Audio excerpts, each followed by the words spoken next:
Viewer discretion advised.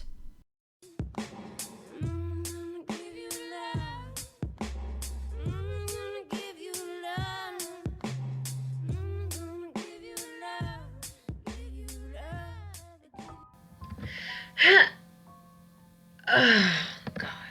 I can't do it. I simply can't welcome everyone. Well, Doris is a mutant, Mickey is dead, and Karen is in the ocean. I mean, I know many of you predicted it, but to actually see it was traumatizing. I mean, hardcore traumatizing. Like when Tristan died in Hotel, leaving Liz devastated. To put it in the words of Blanche Devereaux, I am devastated. Just devastated. It took a little longer than normal to finish this video because I was seriously triggered by the gaslighting that went on in this episode. Thank goodness it wasn't by my own family, but it was by the medical industry. Ironically, by the time they were done with me, I ended up looking basically like Doris. My poor Doris. I know my alien theory was pretty out there, and it was more likely that Doris would take the pill and turn into a pail, but to see it, and how fucking cold her piece of shit family was about it just really hit me hard last night, guys. I can do it, and I can make it through this episode. Oh, Doris, no. God, take the image away. The episode was abnormally long at 90 minutes, and it was a genuine treat. The episode started right off with Doris giving birth in the hospital to a baby boy. And suddenly she wakes up in the house in P-Town, not knowing how she got there. And for a new mom, I know Doris sleeps when the baby sleeps, because that is the rule for being a new mom. But she slept a lot, and her perception was off. Her vision was fuzzy. It was like she lived at the bottom of a barrel, looking up at the world. It was just weird of Doris's perception. I thought maybe she had been drugged. I know Ursula said at one point, we need to give her more medication, and possibly, yes, Doris was given medication to drug her, but her perception and vision were just so fuzzy, I thought it was done deliberately. But all of a sudden, a bassinet, diapers, clothes, all of that stuff appear in the house. And the house is even crazy clean for a newborn. When I had my kids, my nightstand was filled with bottles, tissues, wipes, extra diapers, pacifiers, phones, emergency numbers, burp rags, 2 of those little suction balls, like the brass pump even, and there was always, of course, a book always hanging off the edge of my nightstand. But Doris gets to sleep and has a clean house constantly, even a clean bathroom. This is a new mother's dream. But that dream quickly turns into a nightmare when Doris finds Alma sucking the blood from the leg of her baby brother. And Alma likey, y'all.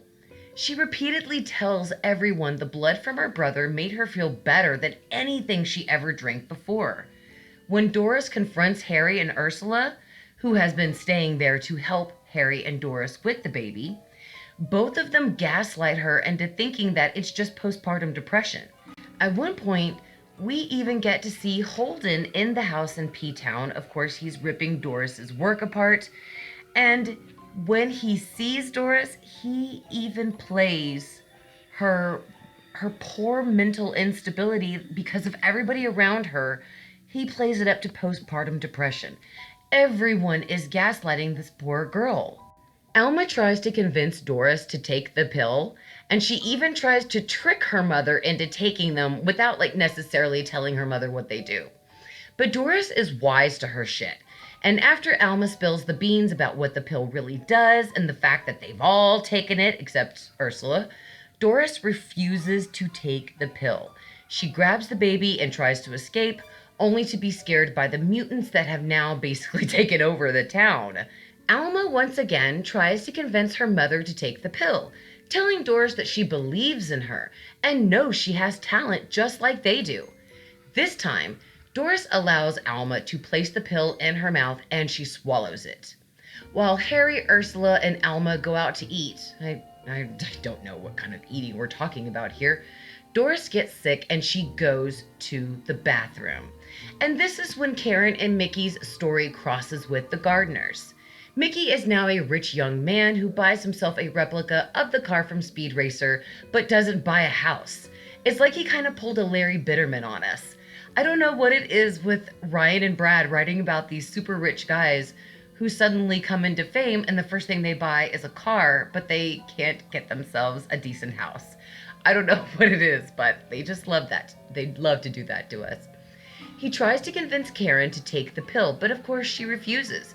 She says that she can settle for being mediocre and she doesn't need to be famous.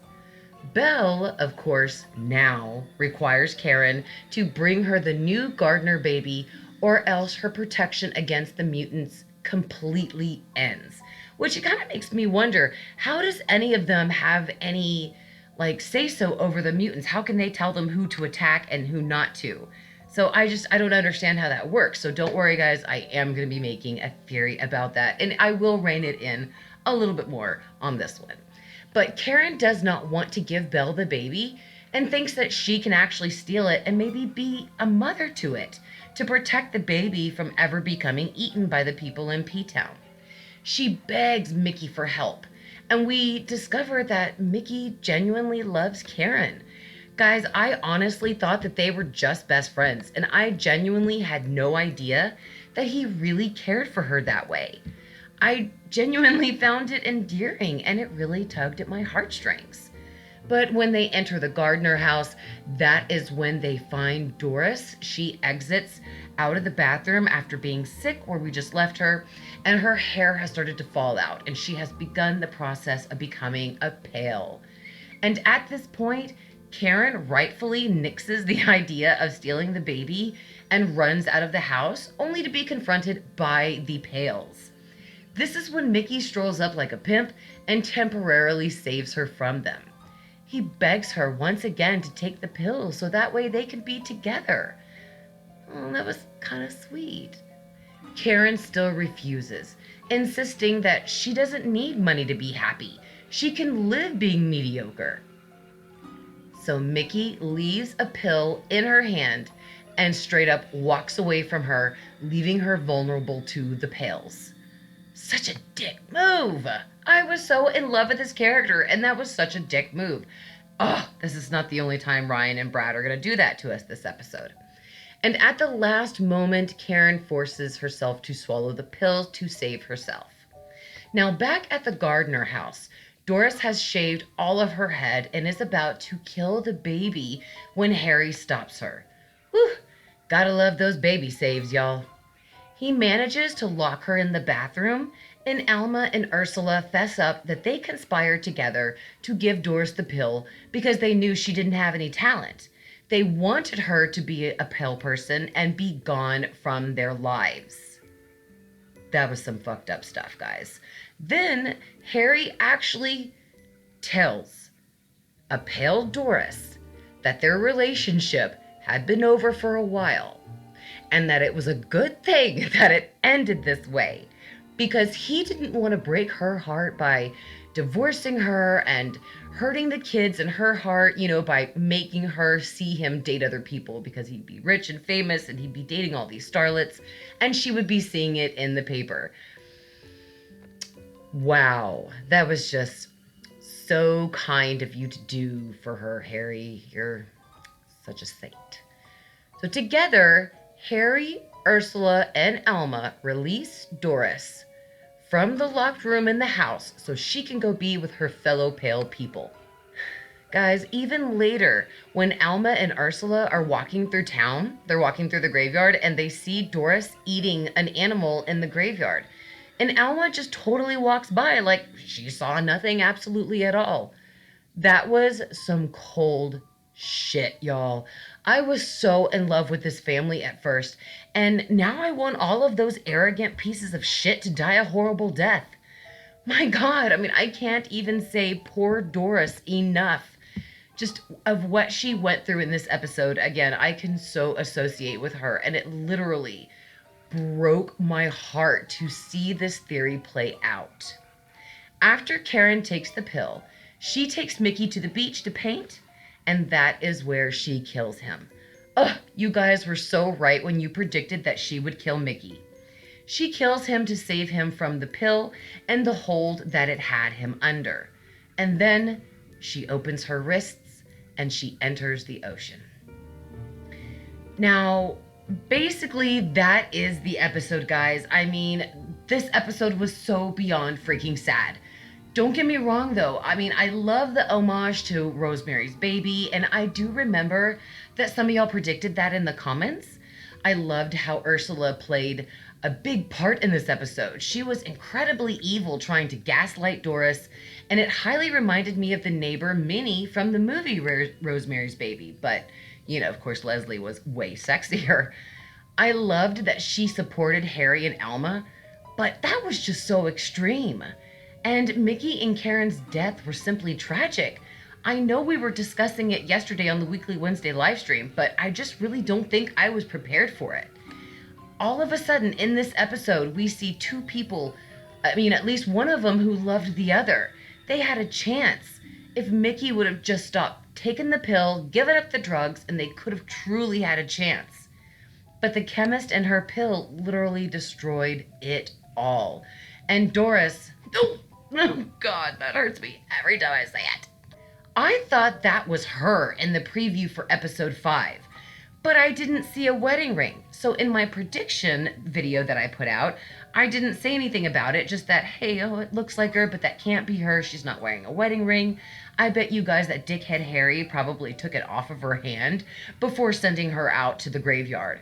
Such a dickhead thing to do.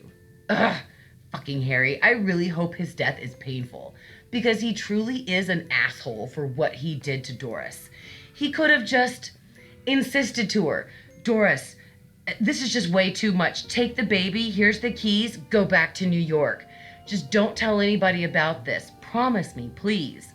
You know, save mine and Alma's life. But he didn't. He didn't do any of that stuff. Instead, he just gaslit her. And it was so fucking sad.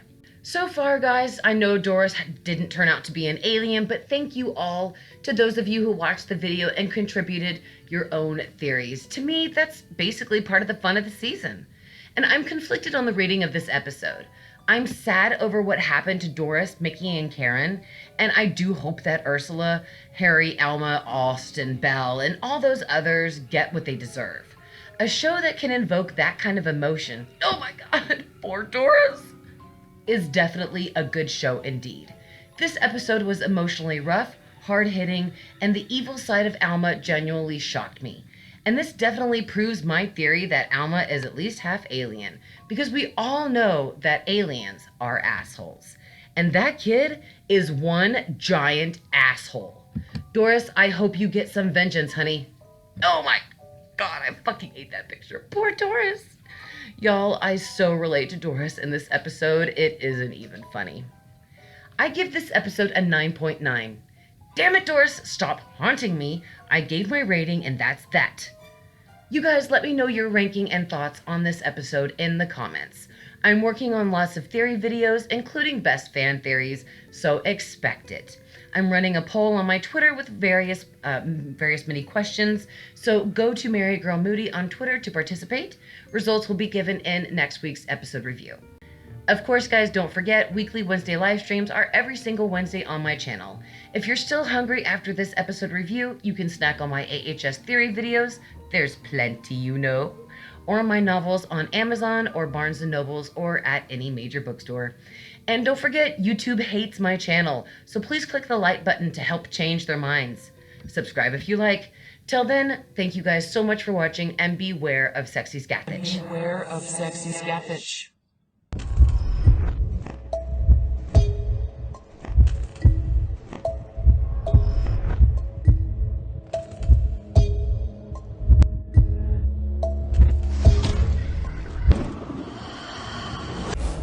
Holy shit!